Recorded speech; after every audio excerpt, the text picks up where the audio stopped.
When sperm enters the female reproductive system, it travels up to the fallopian tubes, searching for an egg to fertilize. This is the start of potential conception. Sperm penetrates the outer layer of the egg. Only one sperm can successfully break through this layer, and once it does, the surface of the egg changes immediately to prevent any other sperm from entering. When the sperm enters the egg, the tail is no longer needed and disintegrates.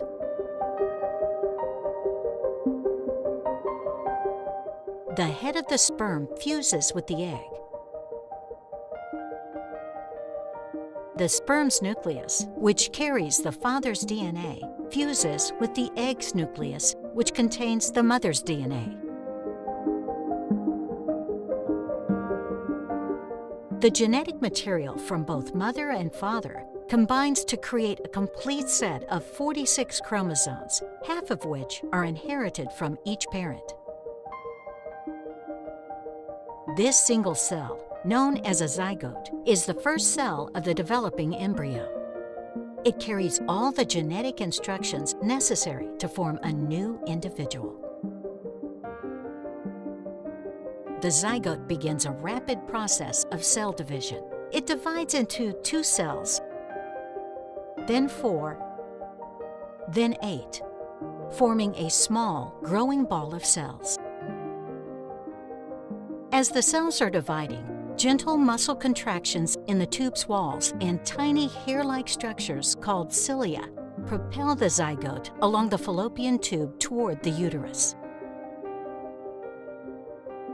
This journey typically takes about 3 to 5 days. By the time the zygote reaches about 16 to 32 cells, it becomes what's called a marilla, which looks like a tiny cluster of cells. By 4 days of development, the marilla begins to absorb fluid, and a large cavity called the blastocell, forms within it. The blastocyst has an outer layer of cells that will eventually form the placenta and an inner group of cells that will develop into the baby.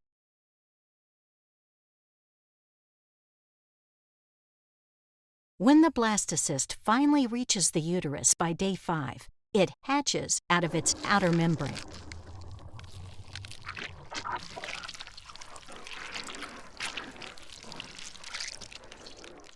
The blastocyst attaches itself to the uterine lining, known as the endometrium. This process is called implantation.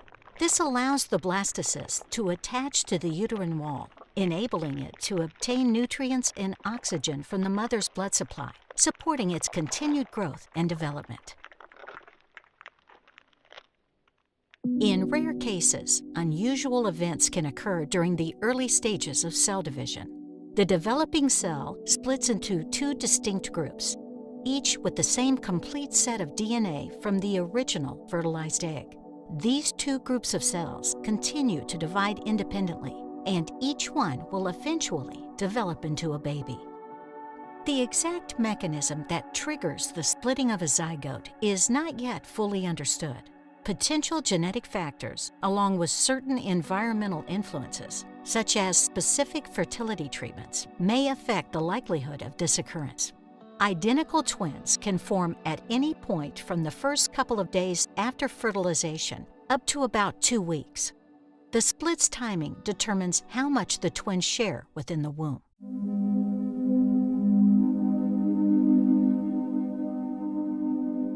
The earliest separation is believed to occur at the 2-cell stage, in which 2 separate zygotes develop.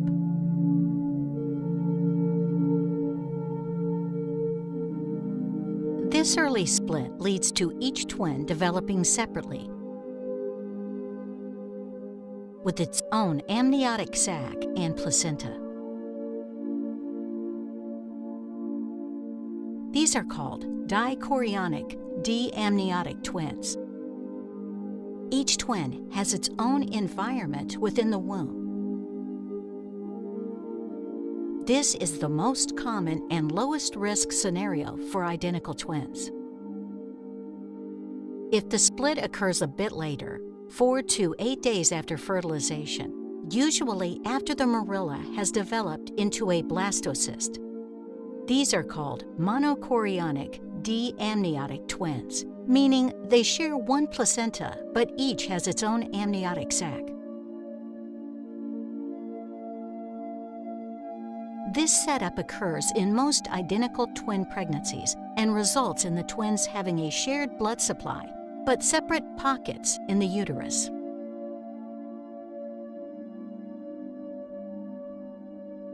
Sharing a placenta can result in complications like twin-to-twin transfusion syndrome, TTTS. In this condition, one twin receives most of the blood flow, and flow to the other is compromised. As a result, one twin is larger than the other. The outcome is poor, with the death of both twins occurring in 50% to 70% of cases. However, because each twin has its own amniotic sac, they are protected from becoming entangled with each other's umbilical cords, which reduces some of the associated risks. If the split occurs after the blastocyst has fully implanted in the uterus, 8 to 13 days after fertilization, it is known as monochorionic, monoamniotic twins.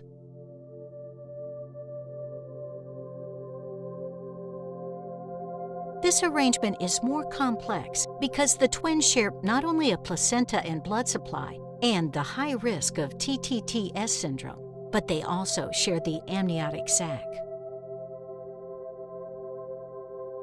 This shared amniotic sac increases the risk of umbilical cord entanglement as the cords have more opportunities to cross paths.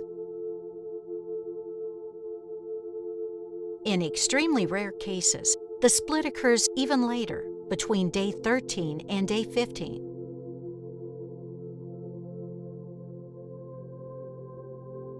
Resulting in twins who are conjoined because they did not entirely separate. Conjoined twins split too late for each twin to develop entirely separate bodies and share some organs or body parts. They face significant challenges due to their unique condition. Many of them are stillborn.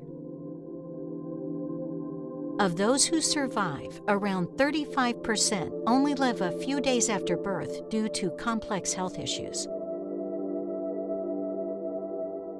Those who survive often face complex health and medical challenges. These slight variations in the timing of the split influence each twin's prenatal environment, but the essential process remains the same. One fertilized egg or zygote splits, resulting in two genetically identical babies.